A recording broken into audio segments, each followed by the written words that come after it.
Welcome to the Code and Counsel podcast by the Law School Policy Review. I'm Sriram Aditya and I have Keshav with me. We also have Shaurya and Arya assisting us. Today we have in this episode our guest, Mr. Nikhil Narendran with us. He is the partner of technology, media, and telecommunications at Trilegal Bangalore. He focuses on the interplay of technology and commerce. He advises new age e-commerce, fintech, and tech companies in India on their business models and regulatory issues, including data protection. Thank you for coming on an episode, sir.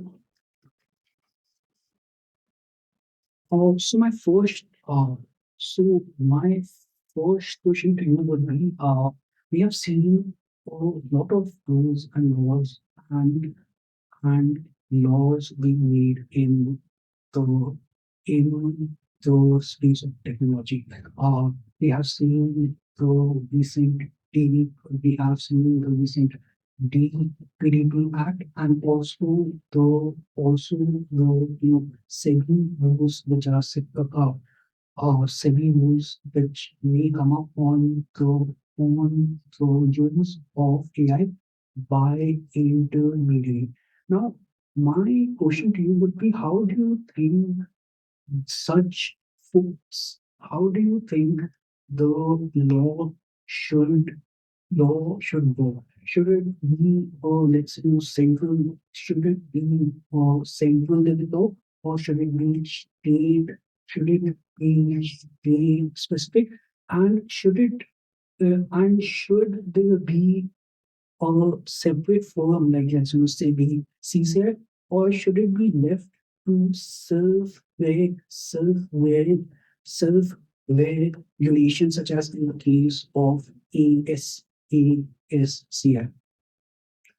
It's a very complicated question to answer because it's got multiple facets that we need to look at. Right? For instance, if you look at regulatory technology itself, a state level legislation probably if you just look at it, most of the time the states do not have the mandate and the constitution to regulate technology. For most instances, for instance, communication is a feature which needs to be governed by the union government and not necessarily the state government. So having said that, naturally, if there are regulations that needs to come from the central government, at the same time, there are a bunch of things that we need to keep in mind when we talk about regulating technology. One is the fact that when we look at regulating technology, the focus should ideally be to ensure that we regulate the harms that is caused by technology and not necessarily the technology itself. If you look at internet, for instance, one of the reasons for its growth is because of the fact that we are focused on regulating the harms that's caused by internet and not necessarily internet itself.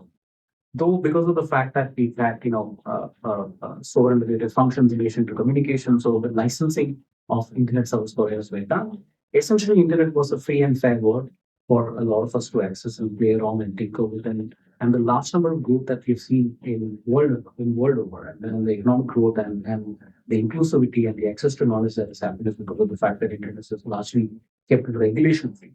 And we only came in and ensured that there are cyber security regulations or the data protection regulations because we figured that using internet there could be some harms. That should be the ideal approach when it comes to regulating any technology, including AI. And so naturally, when that happens, it makes sense for the central government to regulate. I'm not personally a fan of self-regulation because look, when you have corporations which are answerable to shareholders when it comes to profits, when they self-regulate, naturally profits will be in their mind, and self-regulation is something which has not necessarily worked in most instances. But what the industry could do is there are areas where before, if they want to ensure that the government doesn't regulate them, there are areas where they could come into an understanding between themselves and the government. For instance, one case I could tell you was what happened with the cameras. Right?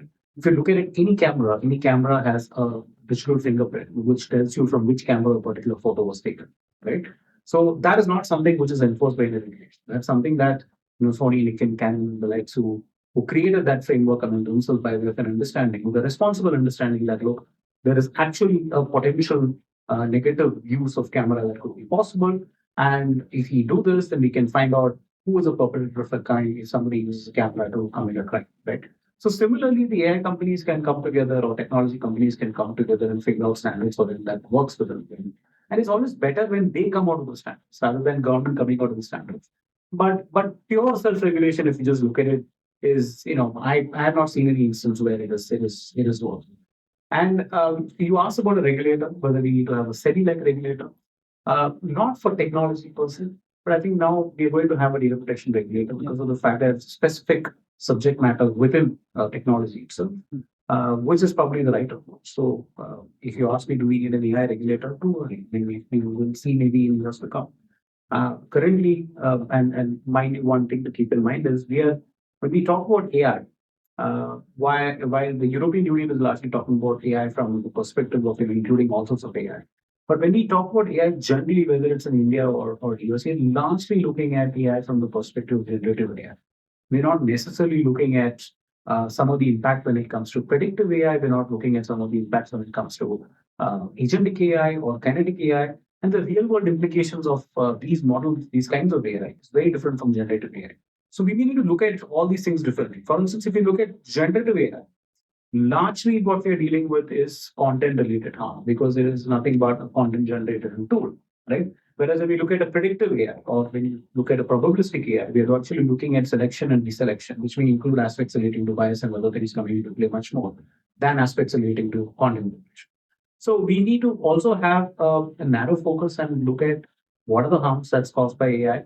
And in a couple of months, we'll see a lot more use cases of agentic AI being out there in the market. So we'll see more real world implications of that being happening. So we need to remain nimble when it comes to regulation. So at this point of time, I would say, look, let's just look at the existing laws that we have and try and see how we can implement this to address the harms caused by generative.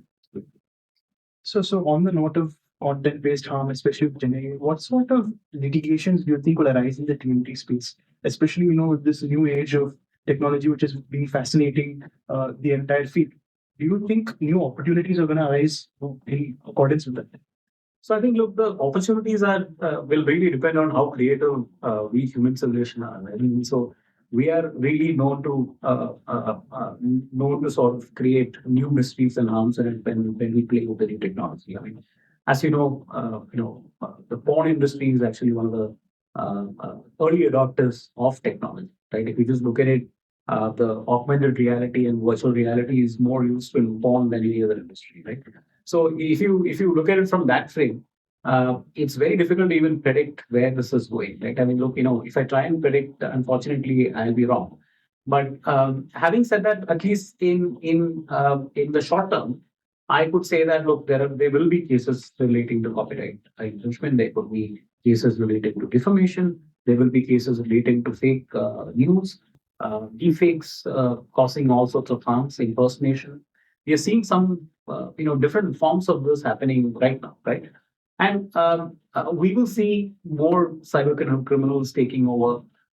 There is actually another interesting phenomena that could happen with generative AI, which is the fact that you could flood misinformation in databases and drown out the actual information. So there are all sorts of social harms which could come out of misuse of this technology. So when there is a misuse of technology, there will be enforcement, there will be disputes, there will be litigation, and that's the sort of future I see for a lawyer who wants to focus on the tech space. So adding to that point, especially when you're a regulation, my question is, could there be a promotion in the industry? For example, China has DeepSeek, and AI is also a hardware-intensive industry. So from your perspective, do you think that this promotion could be in the form of subsidies and grants to data centers, graphics card producers? How can you feel that the government can aid instead of focus only on the regulation? So look, I mean, so far the government has not really focused on regulation. I mean, which is actually a good thing. It has largely played a role of supporting innovation rather than just regulating for the sake of regulating. The government has been very smart about how to deal with AI so far, right? I hope that continues. At the same time, look, there is a lot more that we could do with respect to promotion of AI, and there's a whole range of things. For instance, there is this conversation about sovereign AI, right, which is an important conversation. When that conversation is having, so we are looking at having models in India, having our own models, having existing models being deployed in Indian servers. Then that actually requires a lot of capacity, a lot of compute, a lot of telecom networks. We don't have that kind of telecom infrastructure. We don't have enough subsea cable landing stations in India. We have Bombay is a fairly crowded subsea cable landing station, whereas we have some of the other ones who are underutilized. For instance, Cochin and Hyderabad and Tuticorin and Chennai and other areas have cable landing stations which are not necessarily that utilized. We need to find new landing stations. We need to have more fibers coming in and landing in India for hosting AI in India and doing large amounts of processing. We need to have an approach towards data centers which is much more enabling. We need to unlock more renewable energy sources, because what we need to understand is, though you speak to someone who is a domestic worker in India, they'll still come back and tell you that, look, 4 hours I didn't have power yesterday night, right? They're drawing their power to actually power the AI, right? So which means that the power generation needs to really go for a boost. We need to focus more on renewables. And even the technology companies need to come with better technology to suit a market like India. For instance, to have a burn, the kind of burns, token burns that we are having, even if you just say, hi to a chat GPT, it's just incredible. And it's just a waste of human, all resources and power for that matter in a place where, we are facing such drastic effects of global warming, right? So the tech companies also need to come up with better innovation to ensure that AI is suited for India. Are we looking at more caching? To ensure that we don't have to burn a token when somebody says thank you, right? These are the model tools. These are some of the things that the government and the tech industry need to do, and the government should do a lot in terms of look, just giving subsidies doesn't really cut. Creating moving away from moving the blockers from the business is probably the most important thing. As you know, it's not just with respect to AI. It is very difficult to do business in India. So you need to, if you run a responsible business and you want to achieve a decent level of compliance, you need to dedicate around 30% of 30% of your time, capital, and effort into ensuring that the compliances and regulations are followed. It's a high, very high for a growing country like India, right? So those kind of blockers need to be removed, not just for AI industry, but for all industries, because ancillary industry is also fairly important. Power is important, telecom is important, data is important, cybersecurity is important. So AI is not just a standalone project. It requires all these allied industries also to fire and fire very well for the country to really take the advantage of what AI could offer us. Yeah, so one point which you mentioned was the of issue of copyright. We have seen lots of cases come up we have seen lots of cases come up this on this, and the the case in the case in the High Court, Delhi High Court, on on the whole between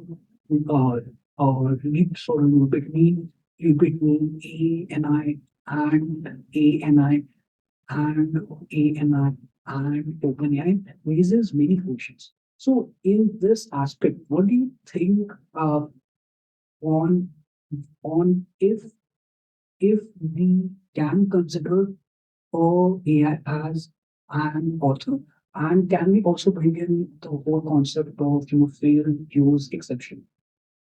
So the copyright in AI discussion is very complicated. And look, I'm just going to comment on this as an observer, because two reasons. One is the fact that it's a boost right now. Second is the fact that, look, one of the parties in that is a counterparty in another litigations where I'm representing another party against them. So from a pure academic perspective, the way I look at copyright versus AI debate is slightly different. So I think that, look, one aspect that we need to understand is the aspect with respect to training is not a AI invented problem. It's not a problem due to AI. It's actually a stance on what the act which is done by the developer, right? So the developer decides to take content which is available in the public domain or otherwise below to train the AI model so that can get better, right? Similarly, deployers could also take AI models and AI models and train them on this data to fine tune their models that they want to deploy. When they do that, the question really is, first question is, how do they get access to that copy? And did the the folks who put the data or information out there in the first place intend that training to happen for someone else to take commercial benefit is one question. I think that question needs to be looked at from the perspective of a public benefit point of view. In the sense that, look, the reason for copyright to exist is not just for the innovator to to be incentivized to create more content. It is also for the access to knowledge. And if you look at it, all the provisions that we have, including the fact that copyright is a term, right? The fact that there are fair dealing provisions or fair use provisions in the list. The fact that we have compulsory licensing, right? All these points to the fact that, look, the reason why copyright exists is not just to reward so that the Mickey Mouse can then seek for 90 years. It is to ensure that large amounts of people in this world get access to information. They enjoy the fruits of the work that happens, so that we as a civilization can progress. Right? I believe in everything being a copy of a copy of a copy. Right? If it's a good art, you will naturally be inspired by the art. And if you are an artist yourself, every creation that you make will also be inspired by someone else's art. I mean, it's not just me who said it. I mean, folks like even Tarantino face to that extent. Right? I mean, that he says that he's inspired by every movie that he's ever seen. Right? So and look, the great artists are the ones who understand this and get inspired. Similarly, we want the knowledge to spread. We want all the information that out there to be made available to human beings in a different form for the advancement of civilization. Now, there is another aspect here as well. So when they do that, I mean, should we let the labor that's put in by these creators to go waste, or should we give them an opportunity for a fair right to earn the revenue? Is another question, right? So I need to come up with a balance here. And the balance that I believe to a large extent which could work is, I like what Singapore has done with respect to it, which is to say that, look, if you access the copy of a material with in a lawful manner, then you can use it to train your Gen AI model. So which means that if you're putting the content behind the paper, right, and if you pay that content for that matter of somebody you're like creating your licensed model with somebody and getting that content will do this, then you can use it to train AI. So at some level, they're viewing AI training very similar to a human learning. And if you look at it, the acts are very fairly similar, right? It's a human cognition versus machine cognition. I don't think law should make a differentiator between the two. At the same time, it is very, very important that we have a large number of creators who should be also rewarded adequately. And it's a difficult question to answer. And look, we've had these questions answered many, many centuries back. And let's not forget the fact that copyright is a product of industrial development. It is not something which we inherently had, which we enjoyed all throughout the human civilization. This is as recent as patent 400 years, and not more than that, at least the form that we see right now. So at all points of time, there has been displacement of labor. There has been unfair treatment of labor, which has happened. We should not do it this time because we have all the examples of history to show how labor has been treated over the years. Now, the reason why it has become such a big issue is also because of the fact that at some level, it has actually touched the highest echelons of the society, right? Because it has touched the knowledge society. Earlier, you had artisans being replaced by factory workers. Right now, it's the lawyers and consultants and engineers and the ones who sit on the top of the ladder that was being displaced. And naturally, your voice is louder, and that's why there is so much of hue and cry. Now, of course, does that mean that the artisan lawyer will die? I don't think so. Right? I mean, even now we have excellent filmmakers, excellent chefs, great playwriters and etc. who not necessarily been replaced by the industrial revolution. So it's possible that different models can coexist, and our society is going through a turbulent time when it comes to this, and we will get used to it. And I believe finding a fine balance is the right way to go. Just to answer your last question, no, the Gen AI model cannot be a model because other concept is related to it. And I don't think we are, I don't think we should move to a direction where we grant legal authority or a legal standing to Gen AI models per se. There should always be human accountability or organizational accountability between any AI model that it. So on the point of balance and coexistence, how do you think that we can accommodate an equitable ecosystem for smaller startups that train this data? Like, as you know, there are larger companies that are able to have more access to better resources, and they have access to better infrastructure, which allows them to have their edge. So, in this sense, in the perspective of copyright, also, how do you think you can make it so that this system will benefit better entrepreneurs and more smaller entrepreneurs? So I think for that to really happen, we should probably move away from capitalism as a system, right? I mean, that's the way I would answer that question, because that it's a look. This is the way markets work. The first person who moves takes all the advantage, and they reap the benefits of it. Now, look, that may not create some perverse incentives. It may create roadblocks for newer entrants to play. Then there are questions to that we should ask. I mean, when there are models which have been trained on this model, and there are large commercial benefits that some of these developers and deployers are seeking, should they have another obligation with respect to the data that they've trained on, right? Should there be an obligation on them to actually give that data to someone else who's doing something? So that's a discussion around access to non-personal data per se, which is about how do we use data? If if you just look at it, largely the concept around data has been that there is no ownership in data, right? Only there is right to access the data or right to use the data. Then should we then say that data silos should be broken? Should the data come out?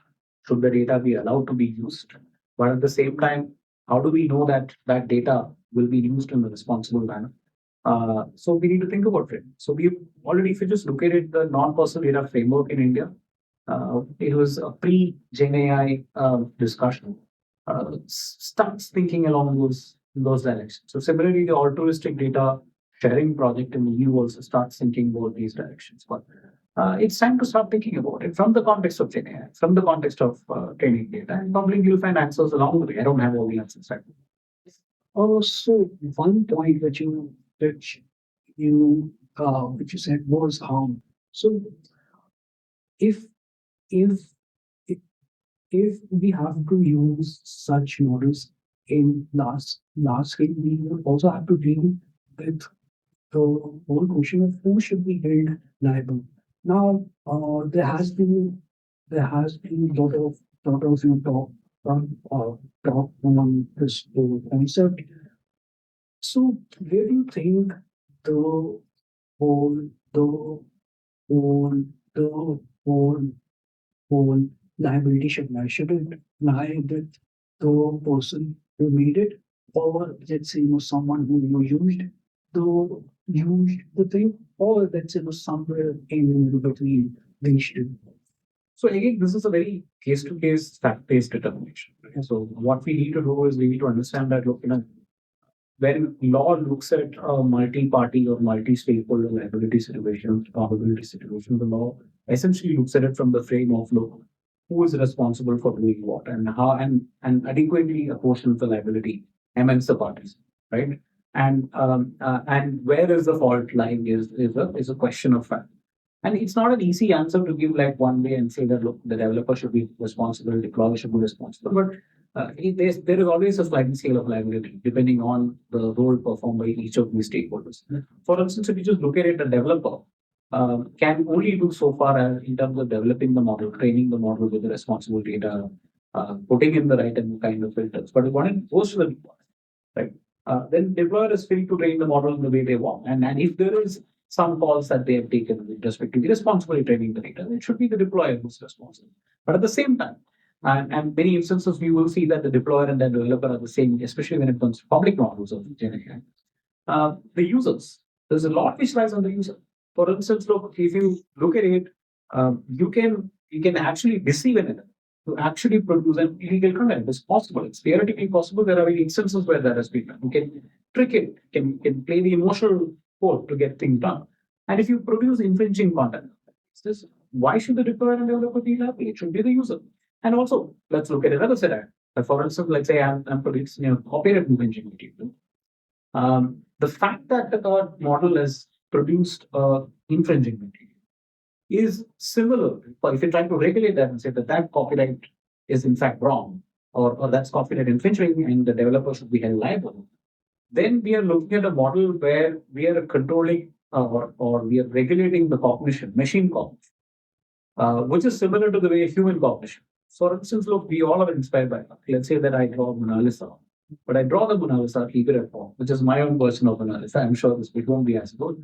But if I publish it and try to make money, then of course that Mona Lisa is not the right example because the copyright lapse. But if I were to do it for a recent painting, right? Then of course, if I publish it, is when the harm is really caused. So then, who's responsible?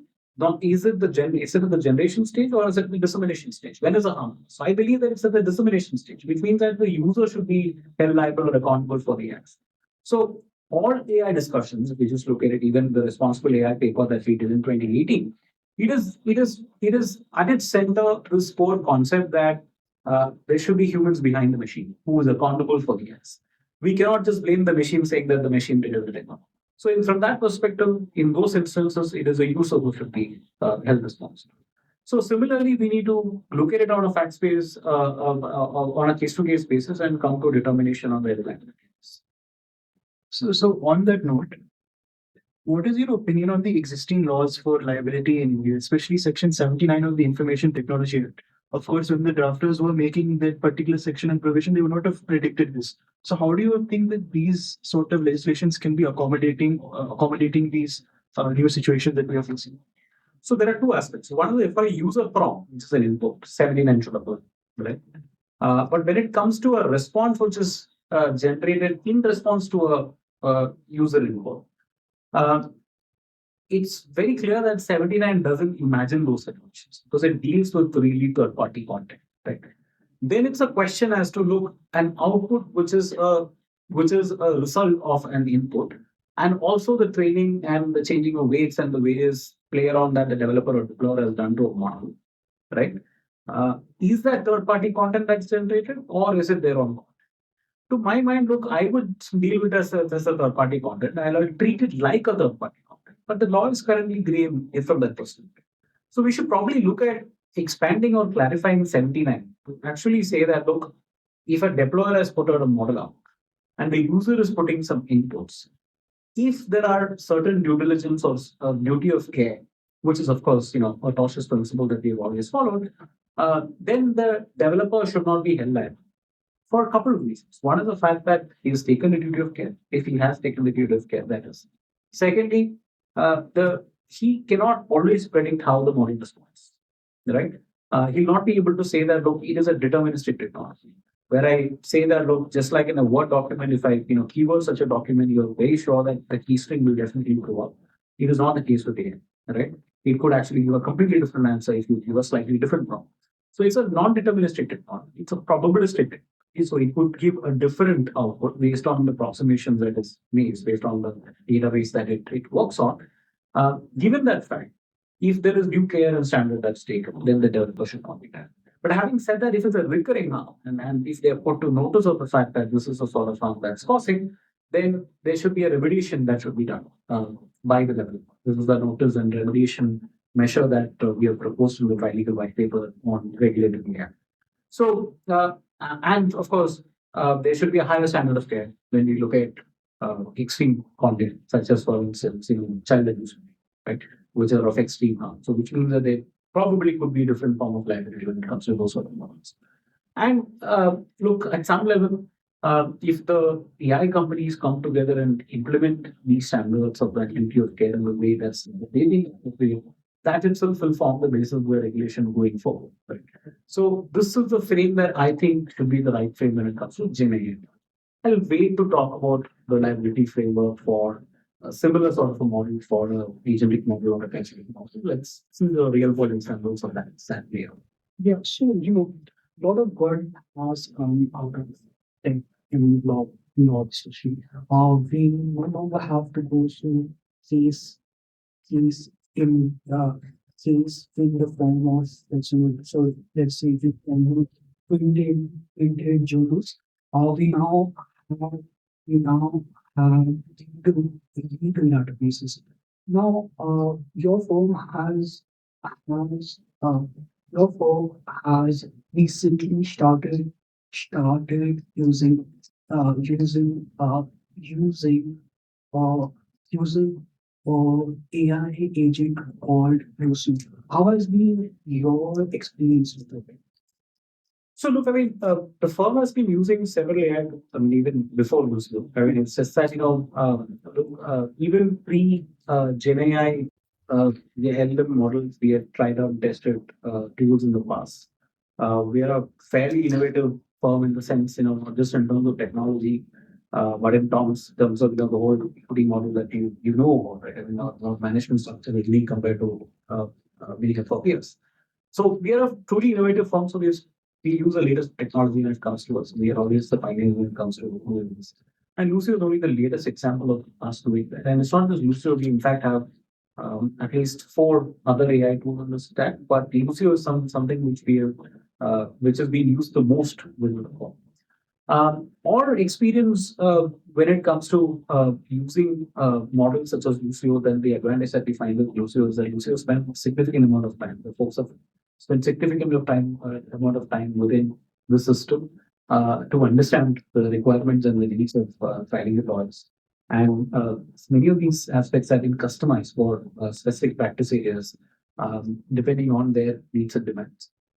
So it's been a great journey. And at the same time, still, some folks look at AI tools from the perspective, the way I've talked about the Word document, which is that they want that certainty from an AI tool, which sometimes surprises people. It surprises people that computer, which almost always given them yes or no answer, which is either right, which is always right, or it doesn't give you any answer, has a potential to give you an answer like a human being, which could even be wrong. I mean, when you work with a lawyer, you don't always get the right answer almost, right? I mean, you sometimes get wrong answers. When you work with a trainee, when you work with a junior associate, when you work with an intern, there's always a possibility that you will get a wrong answer.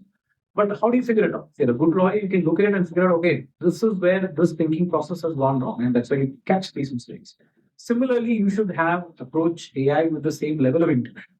And those folks who approach AI with a similar kind of intuition, right, has been using it very, very successfully. Whereas the others are, learning how to use it. So that's the experience of using AI so far. And we have found tremendous significant gains in terms of time when it comes to using the AI in the right. We use it for creating list of dates when it comes to disputes. We use it for quick summaries. We use it for drafting. We use it for searching large amounts, big databases, which we find of incredible value. Right. So these are some of the use cases where we think Lucy has been incredibly helpful. Similarly for beauty system, that's the other area where there's a lot of time saved. So on the point of judicial application, one big issue that we have at the district court level is that most district courts are not staffed with enough registry workers or non-judicial staff. So do you believe that AI can be used to alleviate those pressures on them, especially manpower shortages? And how do you think would be a responsible way to like? So look, it's a larger project, and I don't think it's at a lower judiciary level. It's something that we need to do it from throughout the judiciary, not just throughout the judiciary, all throughout the executive itself, right? But it's a longer term project, and it requires a lot of work, and at some level, right? I mean, many use Gen AI tools which works on approximation and probabilistic basis of coming into an output. I would say there are only so many things that we can do this current stage of data development technology. At the same time, it's going to be an ongoing process. Look, at some level, judiciary's main problems are not just solvable using just AI. And for instance, many of the courts in the country do not accept UPI as payment. You still need to pay cash, right, for making filings fees within the court, right? So it needs to start fixing those things first, right? We have e-filing system where we still need to e-file and still again print out and submit the documents in court. We need to get rid of. We need a better filing system. We need to have intuitive design for our filing systems. Look, it's a big, huge progress that we've sort of achieved in the last decade or so when it comes to using of technology within the judiciary.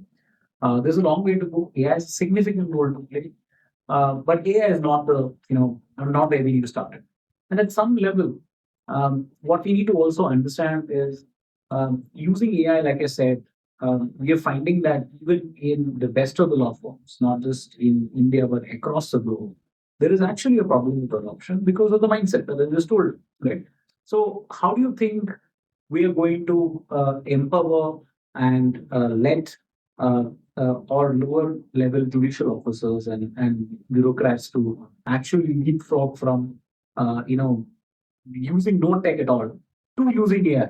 I think that's going to be quite disruptive if we try to do it, and that's going to shake up the system in probably not so nice manner. So we need to start slow. We need to find champions of use of technology, and then try and find out use cases which work. For instance, the younger generation of officials who are joining will probably likely to be more intuitive when it comes to learning technology as opposed to the older generation. Is there a point in enforcing a technology on the older generation when they have found their own ways of for synergies with respect to finding efficiency? So we need to have a slightly different strategy when it comes to this, and that's a big challenge that we face. Yes, we talked on what can be the good that could come out of using AI. But let's also talk on the back side of the things. One thing which you just mentioned was in future we can see the young judges using these models. Now, one concern which a lot of uh, uh, which a lot of good mind share is to what extent should we give away the whole process of judicial reasoning? To what extent should we uh, in some sort of, in some sense, uh, in some sense automate it? So do you think that can cause No, yes. So I would say, look, if you just and also just to correct, I didn't mean just judicial officer, also when the lower level officer in the judiciary as well. I mean, when I was referring to the judiciary, I was also referring to that. It's not that there are some judges in very senior judges who already use AI tools for their own research and other aspects when it comes to doing their daily functions, right? Um, what I was saying is that look, we should never, at least I hope I'll never, see this in my lifetime, automate judicial decision making. Instead, technology is something which should aid judicial decision making, right? In fact, we could look at training models which aids judges, but the judges should be in control, and they should be the human in the loop to ensure that the appropriate decision, judicious decision, is being made.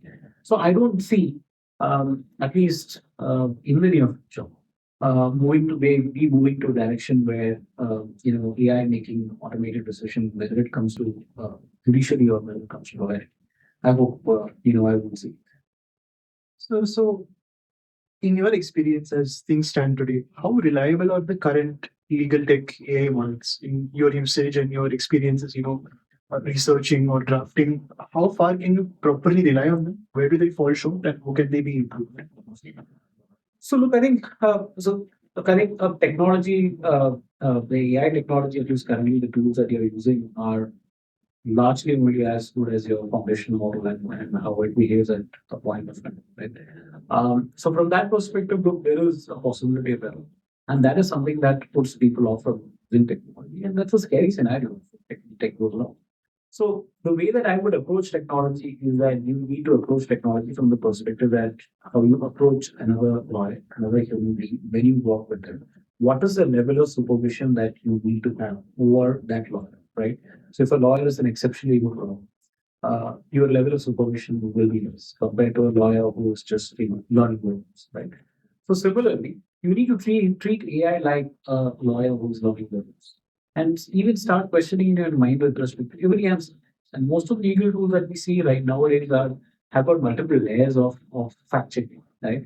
For instance, they have multiple levels in which their agentic models call different models to do a particular function.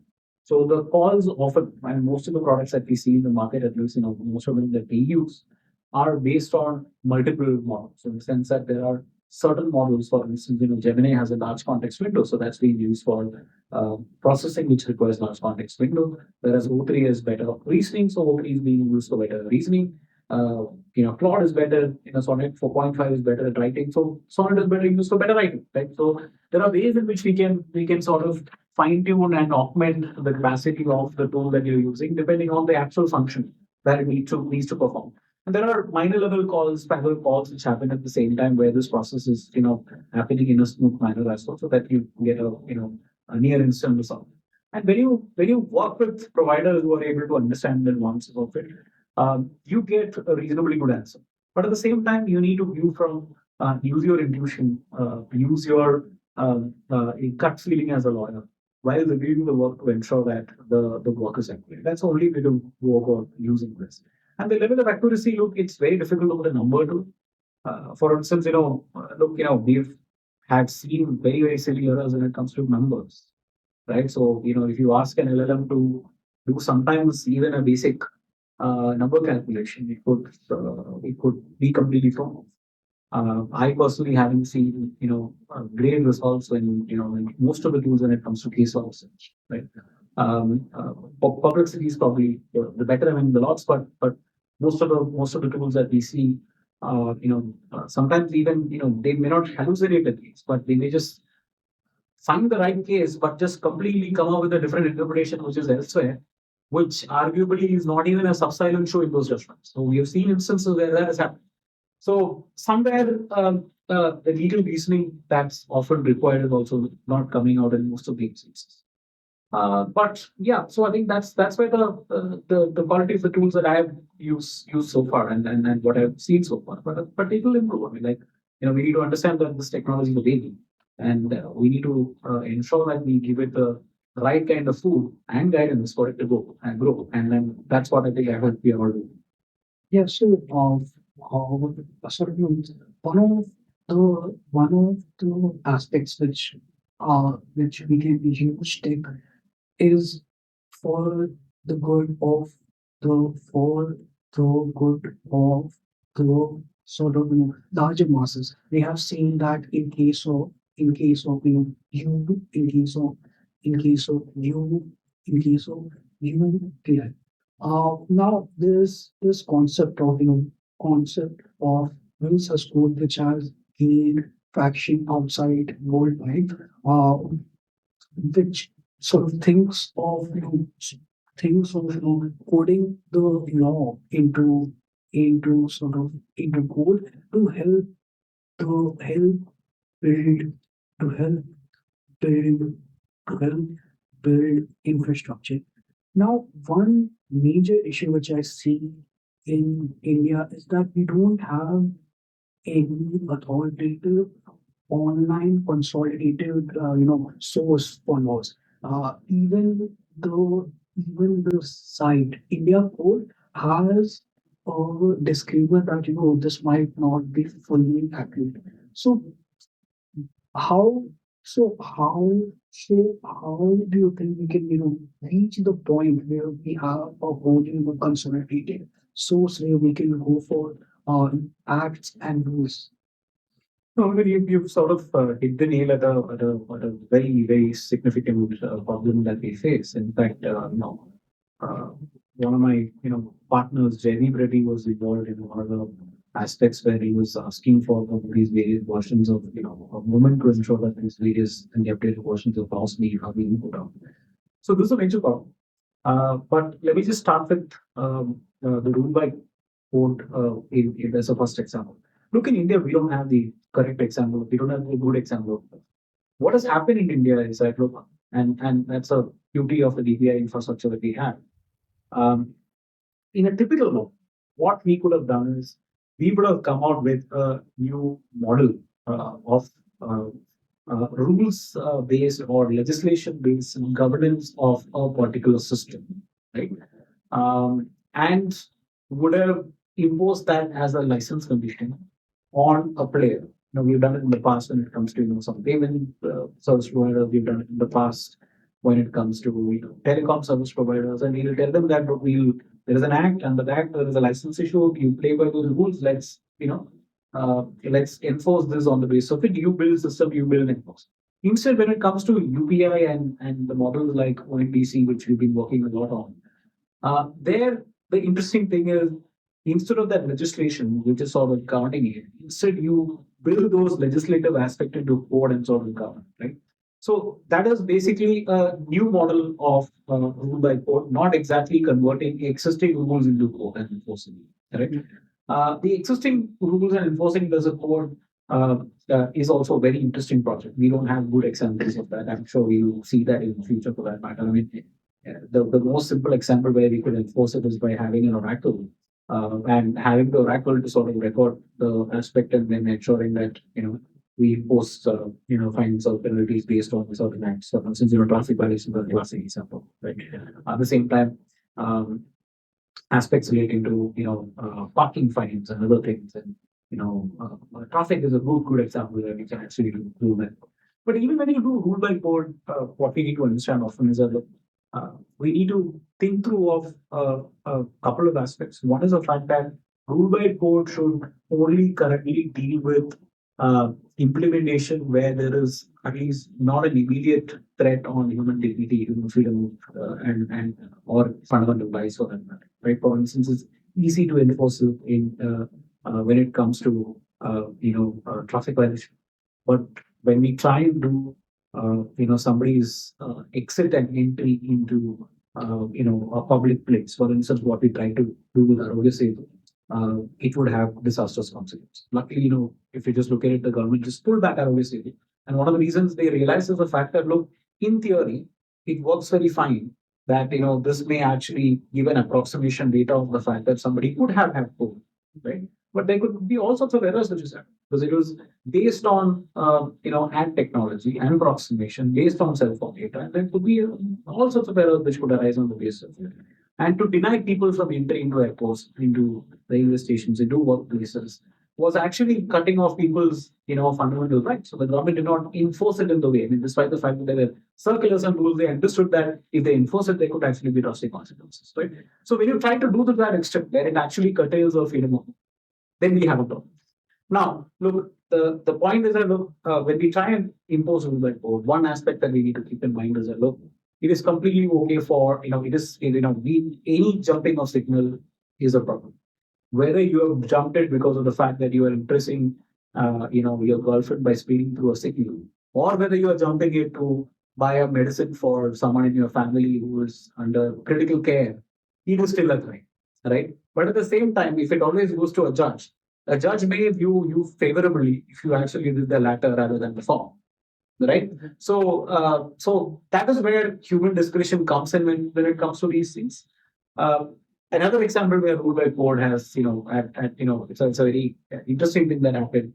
Also using AI cameras is where Kerala tried an experiment with, imposing cameras on speed limit and traffic violations. So there's some interesting errors which happened. Like for instance, a bike was fined for crossing 1,000 kilometers per hour, right? A person was shown to be wearing no helmet because of the fact that his hair was glaringly black on a very sunny afternoon in Cochin, right? And he was misfound, and there was no human in the loop to actually check this, and instead it was just the court which imposed a fine, which led to criticism, which led to big public uproar, and then they had to scale it back and put a human in the loop to ensure that things were fine. So look, I think these are all interesting questions. I'm a fan of the concept of rule by code, but there are checks and balances that we need to do. There are human agencies involved, and that's very important when it comes to these problems. Now, when to do it? This is even from an access perspective, regardless of the rule by code, having access to latest legal documents, and not just in English language, not just in Hindi language. It is important that it is made available to the citizens of India in the language that's understood by them, right? Otherwise, how can we as a country say that ignorance of law is not an excuse, right? And sometimes we find this problem because even at a lower level bureaucracy, the lower level bureaucrat is unable to look at English, interpret it, and apply it. He relies on a translation, right? So who comes out with the translation? Is that available to you? Is the latest amendment copy available? And in this country, remember when 17 pursuant to Shreya Singhal, right? We had 66A, which is decriminalized. Even for at least 3-4 years, people were booked under 66A. So access to law is a problem. Access to latest law is a problem. The government came out with a repeal and amending act, unfortunately. That was that they should have used that as an opportunity. They said, look, we removed many laws. What they removed was amendment laws, right? The second amendment act of criminal law amendment was removed. Instead of that, if I compiled it and came out with all the translations in various languages, that would have been of incredible help to our society. Also, one thing that you mentioned that there is a lack of actual usage of this concept in in in India. Do you think that do you do you do you think that is because of lack of lack of initiative, lack of lack of initiative by the state? Because let's say in France, the the French government coded their over tax code and made it open for the all the people to see how the taxes actually how the taxes actually uh, would be sort of would be would be would be made on them. So, but don't you think don't you think that we see such systems which a lot of state officials have? Let's say if we go to a RTO, there is a system for them to sort of basically register you for the for the license. Do you think making such software open source and making it making it open for the masses is the way to go? So look, I mean, we cannot definitely compare French government with Indian government. I mean, we may say that we will boast that we are a bigger economy than France, but our per capita income is very low. We have vast number of people that we need to lift out of poverty. But state capacity is different. We are such a huge country. We have had history of colonization and plunder from this country. So it's unfair to compare us with erstwhile colonial state, which has actually extracted a lot of wealth and sitting on a lot of wealth. So they can afford to lose it. Unfortunately, if there was a way in which we could bring a lot of wealth back, then I'm sure the government will also focus. So I wouldn't blame the government. At some level, right? Look, it's the government needs to start thinking about a policy level guidance on how this could be access could be made. The government has started doing many things. So if you just look at it, now there is a portal. I mean, there are portals, but the problem is now there is portal for everything. You've reached a situation where it's death by portal, right? And for doing everything, there is one portal. For death registration, one portal. For birth registration, there is another portal. For license, there is one portal. There is RTO, there is another portal. But is that portal? All these portals really working? Right? Every year, every company in India uses significant amount of time filing their annual compliance times because of the fact that the Ministry of Corporate Affairs website crashes when it comes to annual filing day, which is typically around the October-November time of the year, which also coincides with Diwali or Puja holidays and otherwise, and it causes a lot of frustration. I mean, sometimes things get delayed, they end up paying fine, then they have to put a compounding. And the interesting thing is in India, after you go for a compounding, you get an order, you pay the fine, then you will have to file another form to tell the same ministry that look, I have compounded, paid the money which you got, you gave me a receipt. I need to file another form to tell them that look, please remove my name from the offenders list. That's how complicated our systems are. These models are extremely common. So what the government should look at is removing those complexities from the portal to make life easy for our citizens. Tax law is a good example. Another place where we could do is in fact by way of simplifying those portals, focusing more on the design aspects of portals. Because some of these portals are designed poorly, then even if you are the most tech-friendly person, it will struggle. And the officials struggle. Everyone struggles in the process. And sometimes there are loopholes in the design of these portals. So I'll give you a good example. So I got an electric car thinking I was being a good citizen. And because of the fact that it's an electric car, I didn't have to pay road tax. Now it's been 3 months, and I got a hypothecation certificate removed from the bank. I need to remove the hypothecation certificate, get an RC book saying that there is no charge by the bank so far because I finished my company.